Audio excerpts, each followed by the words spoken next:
வணக்கம் நண்பர்களே. பாதாள உலக குழுவினருடைய தாக்குதல் தொடர்ச்சியாக இலங்கையில் முன்னெடுக்கப்பட்டு வருவது தொடர்பாக பலதரப்பட்ட கருத்துக்களும் வெளிவந்த வண்ணம் இருக்கின்றன.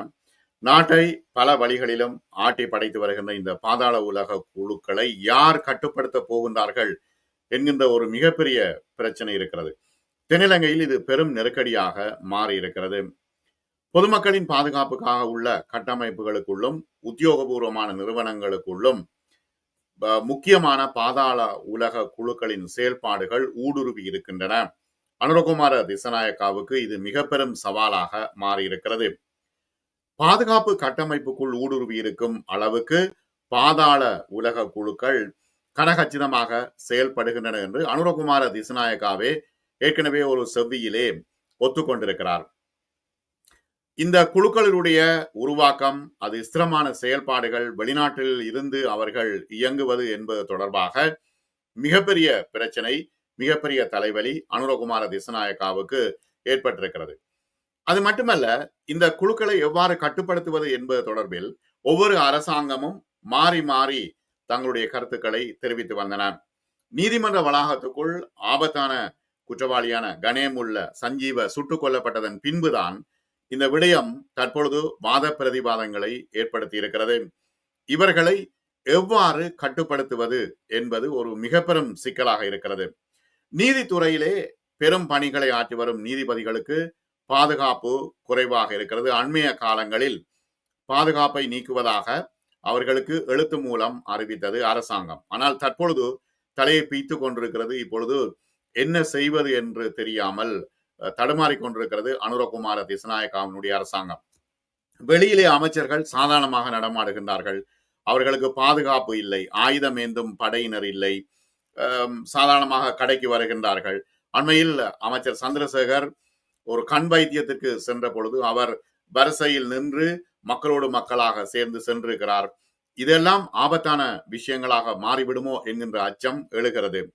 இப்ப இந்த முக்கியமாக இந்த சமிந்து தில்சான் பியுங்க கதனாராச்சி என்றவர் தான் இப்பொழுது புகைப்படத்தில் இருக்கின்ற நபர். ஆனால் அந்த ஐடிக்கும் இவருக்கும் இடையில, சட்டத்தரணி ஐடென்டி கார்டுக்கும் இவருக்கும் இடையில மிகப்பெரிய மாறுதல் இருக்கிறது. ஆகவே இப்ப அமைச்சரை கேட்கின்றார்கள், இவரா அவர் என்று கேட்கின்றார். ஆனால் புதுக்கடை நீதிமன்ற துப்பாக்கி சூடு தொடர்பாக உண்மை நிலவரத்தை வெகு விரைவில் தெரியப்படுத்துவேன் என்று அமைச்சர் குறிப்பிடுகின்றார். ஆனால் அவரா இவர், இவரா அவர் என்ற குழப்பம் தொடர்ச்சியாகவே இருந்து வருகிறது. இப்ப ஊடகவியலாளர் மத்தியிலே ஒன்றுமே தெளிவாக சொல்ல முடியாமல் இருக்கிறது. இப்பொழுதுதான் கணேமுல்ல சஞ்சீவவின் இதயத்தை துளைத்த தோட்டா மீட்கப்பட்டிருப்பதாக தகவல்கள் வருகின்றன. பாராளுமன்றத்தில் 19ஆம் தேதி நடைபெற்ற 2025ஆம் ஆண்டுக்கான வரவு செலவு திட்டத்தின் மீதான விவாதத்தில் உரையாற்றும் பொழுது அமைச்சர் சுனில் வட்டகல, பாதுகாப்பு பிரதி அமைச்சர் சுனில் வட்டகல இவ்வாறு தெரிவித்திருக்கின்றார். புதுக்கடை நீதிமன்ற துப்பாக்கி சூடு உண்மை வெளிவரும் என்று. எப்பொழுது வெளிவரும் என்பதை 2 நாட்கள் ஆகிவிட்டன. எப்பொழுது வெளிவரும் என்கின்ற ஒரு மிகப்பெரிய கேள்வி தற்பொழுது எழுகிறது. ஆனால் பிரச்சனை என்னவெனில், முழுமையாக வெளிவருமா அல்லது இது மூடி மறைக்கப்படுமா என்கின்ற ஒரு பெரும் கேள்வி எழுகிறது. பாதாள உலக குழுக்களுக்கு எதிராக கடுமையான நடவடிக்கைகளை தாங்கள் முன்னெடுத்திருப்பதாக அமைச்சர் சொல்கின்றார். அரசாங்கத்தை நெருக்கடிக்குள்ளாக ஒரு தரப்பினர் முயற்சிக்கின்றார்கள் என்று அமைச்சர் குற்றம் சாட்டுகின்றார். அனைத்து விசாரணைகளும் முறையாக முன்னெடுக்கப்படும் என்று அவர் குறிப்பிடுகின்றார். ஆனால் துப்பாக்கி பிரயோகத்தை மேற்கொண்ட நபரை புத்தளம் பகுதியில் வைத்து கைது செய்ததாக தெரிவிக்கின்றார்கள். போட்டோக்கள் வெளிவந்திருக்கின்றன. ஆனால் அந்த போட்டோக்களில் அவர் சர்வசாதாரணமாக சிரித்தபடி இருக்கிறார். ஆனால் ஒரு போலீஸ்காரர் கைது செய்யும் பொழுது இவ்வாறு சிரித்துக் கொண்டு இருக்கலாமா? எந்த விதமான பதட்டமும் வராதா? அப்ப இவரா கொலையாளி அல்லது வேறு எவரும் இருக்கின்றார்களா என்கின்ற, வேறு எவரும் கொலையாளி தப்பி சென்று விட்டாரா என்கின்ற வகையிலும் போலீசார் தற்பொழுது விசாரணைகளை மேற்கொண்டு வருகின்றார்கள்.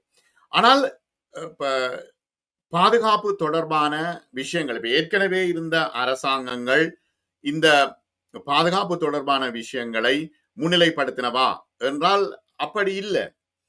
ஏனெனில் அவர்கள் ஒவ்வொரு விதமாக நிறைய பேர அரசாங்கங்கள் கொண்டிருக்கின்றன.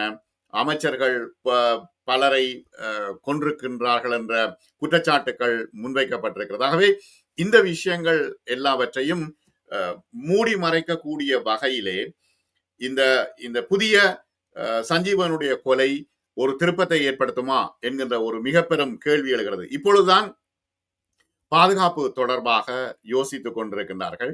அமைச்சர் சொல்கின்றார், முழுமையான விஷயங்களை தாங்கள் தெரிவிக்க போகின்றோம் என்று குறிப்பிடுகின்றார். ஆனால் எவ்வளவு தூரம் அழுத்தம் கொடுக்கக்கூடியதாக இருக்கும் என்பதுதான் இப்பொழுது இருக்கின்ற மிக முக்கியமான கேள்வி. நாங்கள் வந்தால் பாதுகாப்பை எடுத்துருவோம். எனவே மஹிந்த ராஜபக்சனுடைய பாதுகாப்பை எடுத்ததுக்கே மிகப்பெரிய கேள்விகள் எழுந்தன.